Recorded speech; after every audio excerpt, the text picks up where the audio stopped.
Hey everyone, and welcome back to our History in a Minute. All this week we have been discussing voting rights, and it will be our topic for today. So, the right to vote wasn't always equal for everyone. In the 1960s, people fought and died for voting rights. So, let's talk about the civil rights movement and how that changed voting for forever.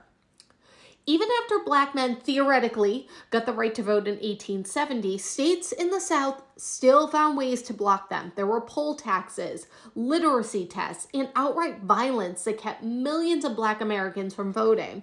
These racist laws made it nearly impossible for black citizens to cast a ballot. And if they tried, they risked losing their job or worse, their lives.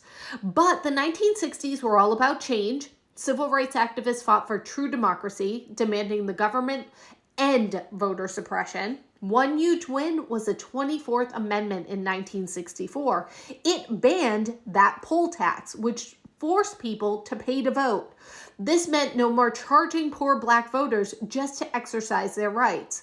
Then, in 1965, came the Voting Rights Act, which banned the literacy tests and let federal government step in when states tried to block black voters. This was huge. It finally gave millions of black Americans the right to vote without fear. But there was still one big problem. 18-year-olds were being drafted to the war in Vietnam, but they couldn't vote. The argument was simple. If I'm old enough to fight, I'm old enough to vote. So in 1971, the 26th Amendment lowered the voting age from 21 to 18, giving young people the power to shape their own future.